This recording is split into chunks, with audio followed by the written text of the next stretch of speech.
Bonjour et bienvenue à cette troisième vidéo de présentation du Mazda CX-70 PHEV 2025. Aujourd'hui, je vais vous parler des places arrière et de l'espace de chargement.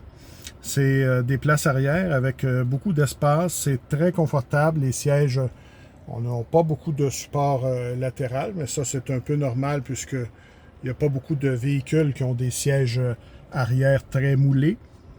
Mais le coussin est moelleux, on est très bien assis et je vais vous montrer dans quelques instants l'espace qu'on a pour les jambes.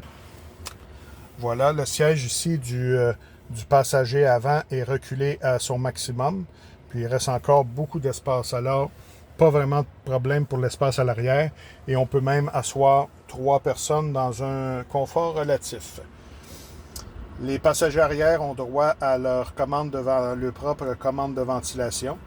Alors, et ne vous inquiétez pas, si vous avez des enfants, les commandes arrière peuvent être désactivées par l'avant, mais vous pouvez contrôler la température arrière. Donc, c'est vraiment un véhicule à 3 zones de climatisation et chauffage.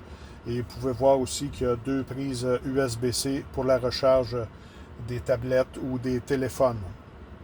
Alors, c'est des places arrière très confortables, rien à dire là-dessus. Alors, on va se déplacer. On va se rendre à l'arrière pour voir l'espace de chargement. Si jamais vous avez des sacs dans les mains, ben, juste à savoir qu'on peut juste passer le pied sous le pare-choc et le haillon va s'ouvrir automatiquement. Ce qui est intéressant aussi, qu'il n'y a pas sur tous les véhicules, c'est qu'il y a un bouton pour refermer et il y a un bouton aussi pour refermer et verrouiller les portières en même temps.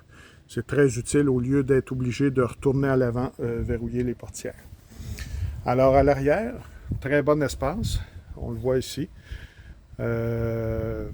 Beaucoup plus que évidemment dans le CX-90, puisque dans le CX-90, il y a une troisième rangée de bancs. On a aussi, ce que vous pouvez voir ici, une prise domestique de 110 volts. Et de l'autre côté, on a ici une prise 12 volts. Il y a quelques vestiges du CX-90, puisqu'on s'aperçoit qu'à l'arrière, il y a des porte-gobelets.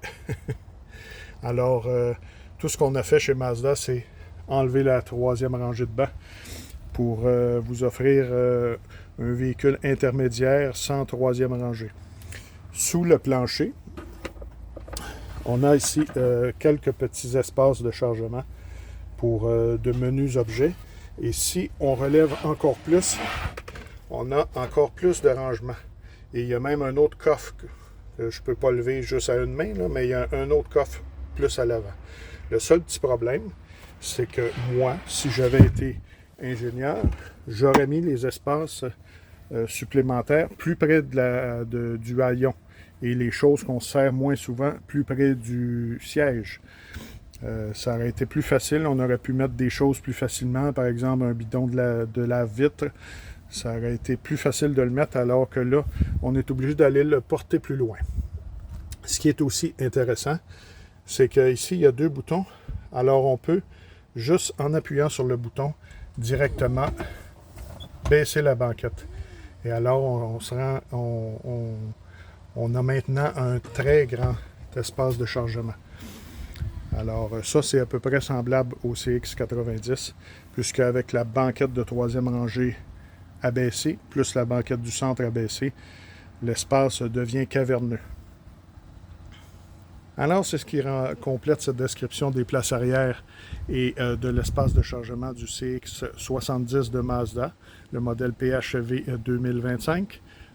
On se reparle bientôt pour la dernière vidéo qui parlera des groupes motopropulseurs. Alors, commentez, aimez et partagez. On se revoit bientôt.